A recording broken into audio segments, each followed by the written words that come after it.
right. 2 hours on the dot. I've got 2:02. I needed those 2 extra minutes to get a little food in my belly. But Well, the technical. We writing. had we had technical and audio kind of stuff, but yeah.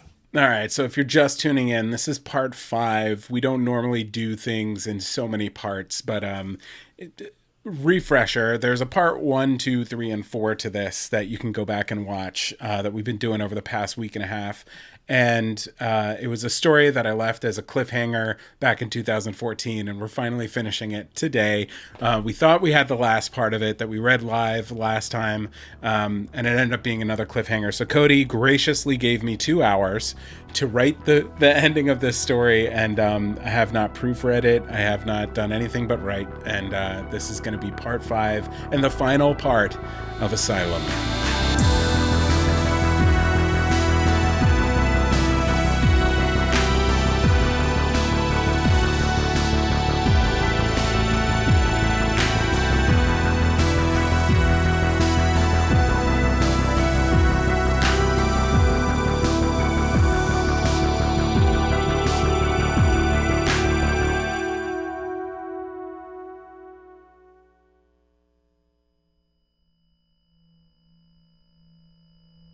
The first 3 days were the hardest. I had to learn not to resist. Once they saw I was going to be calm, I was released from my straitjacket and given some food. My arms were sore, like when you get off the swings as a kid and your fingers won't open all the way. I couldn't stop hugging myself. Eventually my muscles loosened back up, but at that point it was comforting, so I kept my arms close. I quickly learned to answer to Mr. Flax. Anything else got me in various sorts of trouble. Early on, I argued with the head nurse, trying to convince her that I was from the future and that I needed to go home. She had heard it all before, even knew a bit of what I was going to say. I got angry and punched the cage covering the windows. That was when I got my first dose of electroshock therapy. When they strap you down with those thick constraints, you can feel how worn they are. The leather is soft, like a gentle grip around your wrists and ankles and forehead. If you didn't know what was coming, it might even be a little bit comforting. But then they force in that rubber tongue-saver mouth guard, and the real fear starts to set in. I had been electrocuted before, most prominently the time I got out of the shower and thought the light bulb wasn't screwed in. I stuck my hand in the empty bulb hole. My toes curled and my arms shot out of there like a bullet. But that was a baby shock, a fraction of a second of household electricity. Nothing compared to what happened on that table. They say if your hand touches a live wire, it constricts from the electricity. You physically can't let go. If you see someone else being electrocuted, you should use your belt or a stick to get them off of the charged object. Otherwise, you might constrict around them too, and then you're both dead. I never understood how serious of a warning that was until the moment they put the weird clamp on my head and cranked up the heat. My body tensed isn't the word. It was more like it started to implode. It felt as though every fiber of my being was being pulled into my bones with the force of a freight train.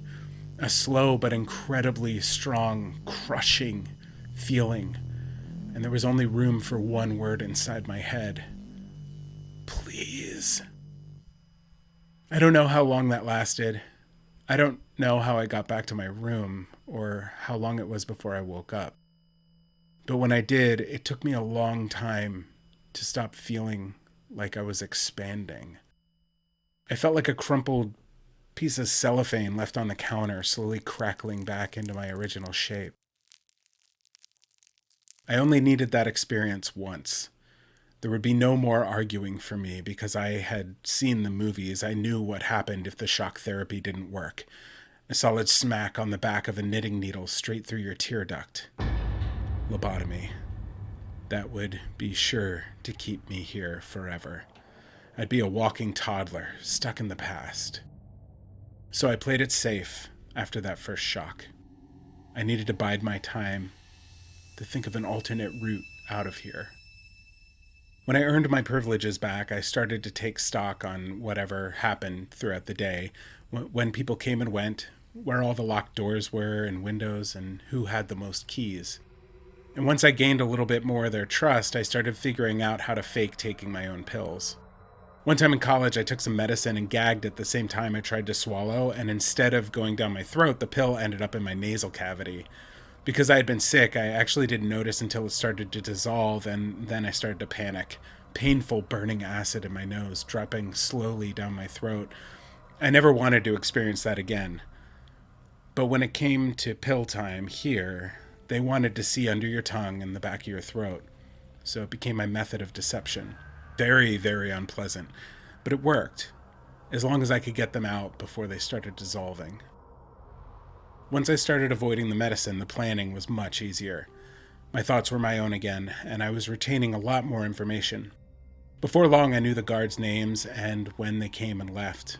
My favorite, and my eventual accidental savior, was Torrance. Torrance was the night shift.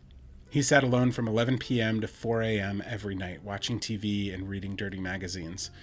When his shift started, Torrance loved to bitch and moan just about everything to the afternoon nurses as they packed up their neat little bags and headed out for the night. He was the kind of guy that was good enough for the job, but you couldn't help but wonder if he was on the wrong side of the cage. I wasn't the only patient that believed he belonged in here with us monsters. Because complaining was his nightly routine, he quickly became where I got most of my information from. I gathered my intel night by night, listening through the bars of my door window, and before long, I knew who had what keys, when they came and went, and I knew who had a soft heart. None had a softer heart than Torrance, and all of this came into play, every single detail, the day he came up the stairs soaked in sweat, cursing that goddamn elevator. He ranted for a few minutes until I heard the magic words, and if I hadn't looked up from my book, I would have fell down the goddamn shaft. Why on earth would they leave the doors open if the elevator weren't there? The nurses told him something about caution tape and pylons, but I was on to bigger and better things. It was time to take action. I ran over to my bed and found my resources. The cigarettes I'd earned playing poker, the knife I'd made out of sucking on a bar of soap, and the piece de resistance, my key to freedom, Mr. Bigsley, my little doll that I made in therapy. "Time to go for a trip, Mr. Bigsley," I whispered, as I tossed him out of my cell door window and onto the cold, polished tile. And then I started to cry. "No! Mr. Bigsley, no!" Only took a moment, and Torrance was out of the booth and at my door. "Will you shut up, Flex? You're going to wake up the whole ward." Mr. Bigsley and I got into a fight, and he left. "Oh, he's right over here." "No, don't touch him." Nurse Wallace said no one but me should touch him. "Well, then you'll have to wait until morning." "Please, you don't understand. If I don't have Mr. Bigsley, I'll kill myself." We argued for a while. Torrance's heart gave in and agreed to a compromise. He opened the door with his foot jammed against it and let me reach out to get Mr. Bigsley. He cracked the door open, and I struggled, and I talked to Mr. Bigsley, trying to convince him to come back. I took my time, reaching with my right hand and acting my crazy little heart out, until Torrance lost his nerve. "Time's up, Flex." He kicked Bigsley into my room, and I backed up, and he shut the door. The door with the automatic locks. The automatic locks that couldn't quite click shut with all of the cigarettes my left hand had shoved into the dead latch hole.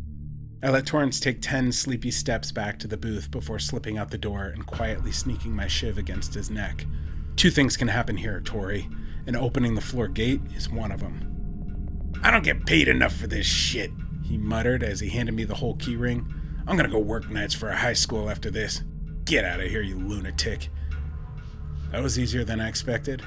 I had 15 keys to choose from, but only one was gold with an S on it. The skeleton key. My key to freedom. I was halfway down the stairs when the alarm started ringing, like the world's longest school bell. The orderlies groggily popped out of their sleeping quarters, but it was too late. I jumped the last 8 stairs and bolted to the open shaft of the elevator, taking a baseball slide to freedom. A free fall to the basement. Broken ankle. quite a slap to the head. And when I woke up, I was in pain, but I was free. I climbed to the deserted lobby and out the front doors to the green leaves and warm summer air. 6 months had passed since I fell down that shaft. Or was it 50 years? Either way, it didn't matter. I was home, and I was never going ghost hunting again.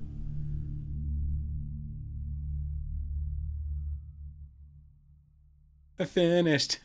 Was it 50 years or was it 6? 6. Well, that's great. One, I'm thinking, who gets out of the shower and puts their, like, oh, there's a light socket, I'll just put my finger in here. That's the part you latched onto, huh? That's the, well, also, the one I caught onto was the swings. Like, that was, like, a great analogy of, like, when you were talking about, like, you know, getting out of the straitjacket, it just brought me back to my childhood and being like, oh, shit, I remember that. Yeah. I kind of get that driving sometimes, too, because I get some anxiety at night, and I'll realize I'm, like, white-knuckling the steering wheel, and then I'll be like, oh, man. And it always reminds me of getting off the swings as a kid.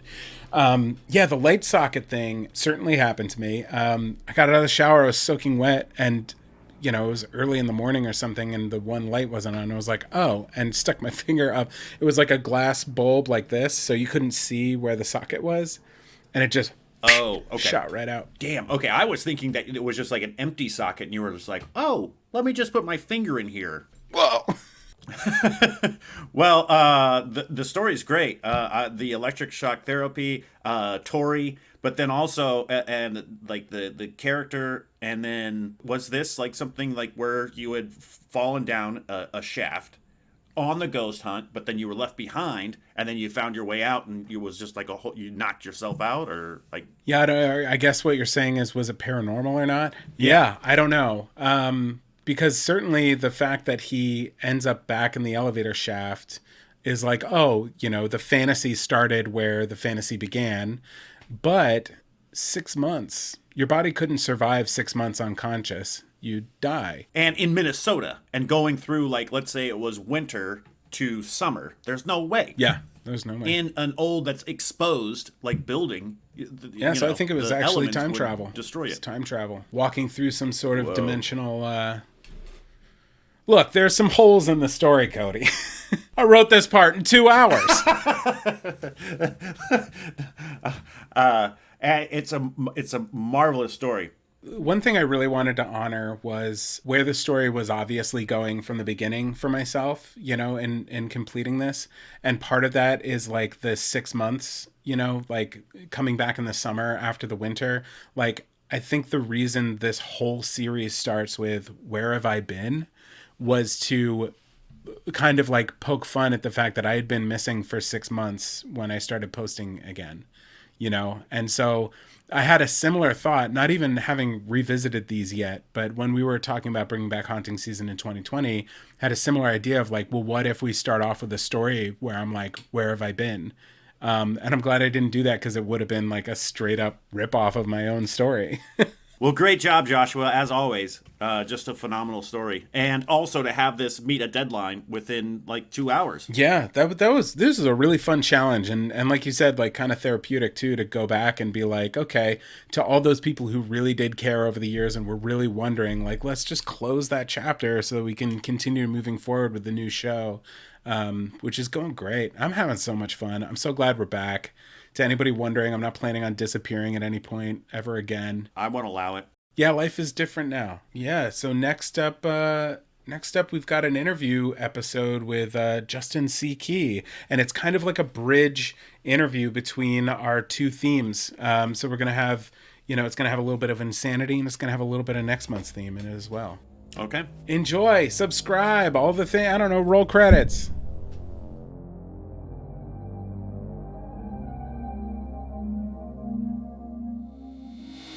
Haunting Season was created by me, Joshua Sterling Bragg. Produced by Greg Holdsman and Jessica Richmond. And executive produced by Matt Geelan, Patrick James Lynch, and Ryan Geelan. And is a joint production of Believe Limited and Matt Geelan. This episode was written and hosted by Cody Dugan and Joshua Sterling Bragg. It was edited by Colby Crow. And select music in this episode was made exclusively for the podcast by North Innsbruck. If you like our show, please subscribe on your favorite platform. We have a video version of the show on YouTube and Facebook, and audio versions on Apple Podcasts, Spotify, Stitcher, or wherever else you listen to podcasts. Was that good?